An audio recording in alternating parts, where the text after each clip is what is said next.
اور کہا کہ اگر تم ان سے پیچھا چھڑوانا چاہتے ہو تو میری بات پر عمل کرو۔ اس اجنبی بزرگ کی بات لوگوں نے بہت غور سے سنی۔ ابلیس نے کہا میں کل بتاؤں گا۔ دوسرے دن ابلیس خوبصورت لڑکے کے روم میں آیا اور انہیں اپنی عورتوں کی بجائے خوبصورت لڑکوں کے ساتھ فعل بد کرنا سکھایا۔ ابلیس نے کہا کہ اگر تم ان بستیوں کے لوگوں سے نجات چاہتے ہو تو ایسا کرو، جب بھی کوئی شخص تمہاری بستی میں آئے تو تم لوگ زبردستی ان کے ساتھ اپنی خواہش پوری کرو۔ اس طرح وہ لوگ آنا چھوڑ دیں گے۔ اپنی نفسانی خواہشات کے لیے مردوں سے بدفعلی اس قوم کا دستور بن گیا تھا۔ یہاں بے حیائی عام ہو گئی تھی، گھر گھر یہ عمل عام ہو گیا تھا۔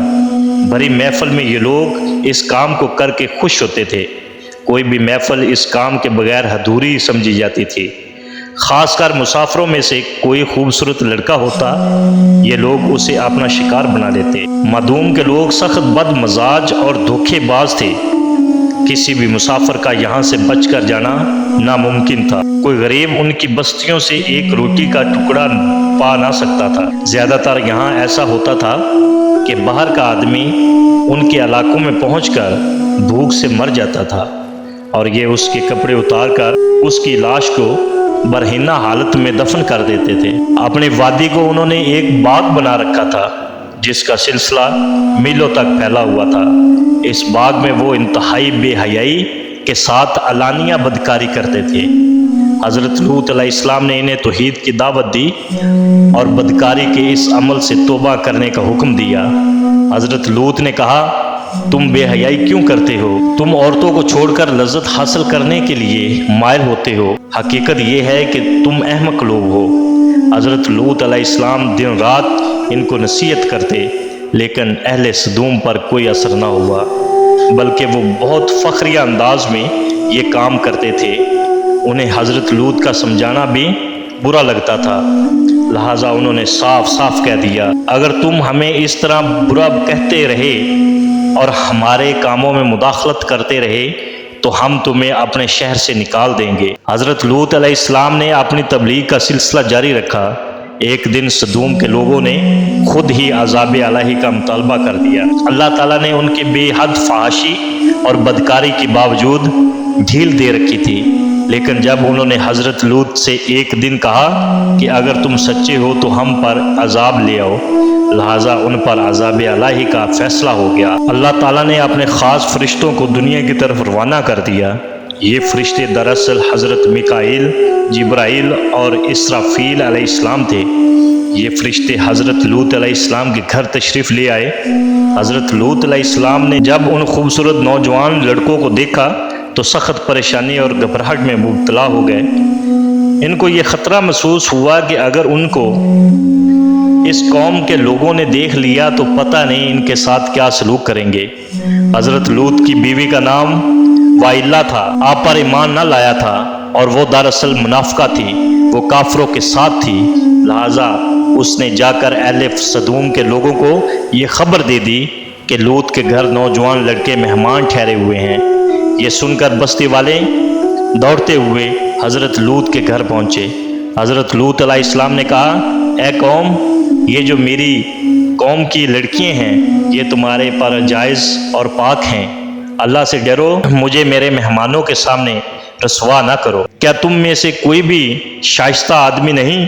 حضرت لوط کی بات سن کر وہ لوگ بولے تم بخوبی واقف ہو کہ ہمیں تمہاری بیٹیوں سے کوئی حاجت نہیں، اور جو ہماری اصل چاہت ہے اس سے تم بخوبی واقف ہو۔ قوم لوط کے اس جواب سے یہ اندازہ لگایا جا سکتا ہے کہ وہ فعل بد میں کس قدر مبتلا ہو چکے تھے۔ جب حضرت لوط علیہ السلام کی قوم ان کے گھر کی طرف دوڑتی ہوئی آئی تو حضرت لوط علیہ السلام نے گھر کے دروازے بند کر دیے اور ان لڑکوں کو ایک کمرے میں بند کر دیا۔ ان بدکار لوگوں نے آپ کے گھر کا گھیراؤ کیا ہوا تھا اور ان میں سے کچھ لوگ گھر کی دیوار پر بھی چڑھنے کی کوشش کر رہے تھے۔ حضرت لوط اپنے مہمانوں کی عزت کی وجہ سے بہت گھبرائے ہوئے تھے۔ فرشتے یہ سب منظر دیکھ رہے تھے۔ جب انہوں نے حضرت لوط علیہ السلام کی بے بسی اور پریشانی کا یہ منظر دیکھا تو حقیقت سے پردہ اٹھاتے ہوئے اے لوط، ہم تمہارے رب کے بھیجے ہوئے فرشتے ہیں، یہ لوگ ہرگز تم تک نہیں پہنچ سکیں گے، کچھ رات باقی ہے، تم اپنے گھر والوں کو لے کر چل دو اور تم میں سے کوئی شخص پیچھے مڑ کر نہ دیکھے۔ اہل سدوم حضرت لوط علیہ السلام کا دروازہ توڑنے پر باضد تھے، لہٰذا حضرت جبرائیل علیہ السلام نے گھر سے باہر نکل کر اپنے پر کا ایک کونا انہیں مارا، جس سے ان کی آنکھوں کے ڈیلے باہر نکل آئے اور بصارت ختم ہو گئی۔ یہ خاص عذاب ان لوگوں کو پہنچا جو حضرت لوط علیہ السلام کے پاس بدنیت سے آئے تھے۔ حضرت لوط علیہ السلام حقیقت جان کر مطمئن ہو گئے اور اپنے گھر والوں کے ساتھ رات ہی کو نکل کھڑے ہوئے۔ ان کی بیوی بھی ان کے ساتھ تھی، لیکن کچھ دور جا کر وہ واپس اپنی قوم کی طرف پلٹ گئی اور قوم کے ساتھ جہنم رسید ہو گئی۔ صبح کا آغاز ہوا تو اللہ تعالیٰ کے حکم سے حضرت جبرائیل نے بستی کو اپنے پر سے اکھاڑ دیا، پھر اپنے بازو پر رکھ کر آسمان پر چڑھ گئے، یہاں تک کہ آسمان والوں نے بستی کے کتے کے بھونکڑوں اور مرغیوں کے بولنے کی آوازیں سنی۔ پھر اس بستی کو زمین پر دے مارا، جس کے بعد ان پر پتھروں کی بارش ہوئی، ہر پتھر پر مرنے والے کا نام لکھا تھا۔ جب یہ پتھر ان کو لگتے تو سر پاش پاش ہو جاتے۔ صبح سویرے شروع ہونے والا یہ عذاب اشراق تک ساری بستی کو نست و نبود کر چکا تھا۔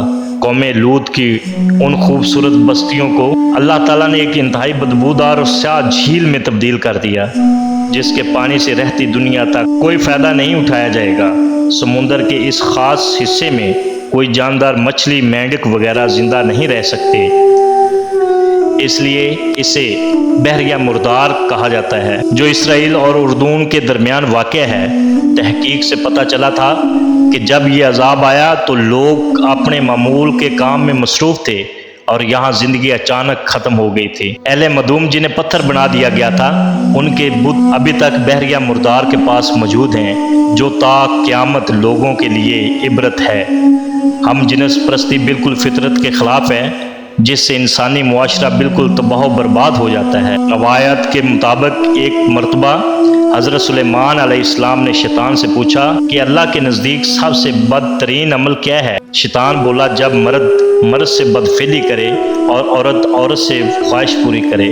حضور صلی اللہ علیہ وآلہ وسلم نے فرمایا کہ اس شخص پر اللہ تعالیٰ کی لعنت ہو جو قوم لوط والا عمل کرے۔ اللہ تعالیٰ ہم سب کو نیک عمل کرنے کی اور نبی پاک صلی اللہ علیہ وسلم کی سنت پر عمل کرنے کی توفیق عطا فرمائے، آمین۔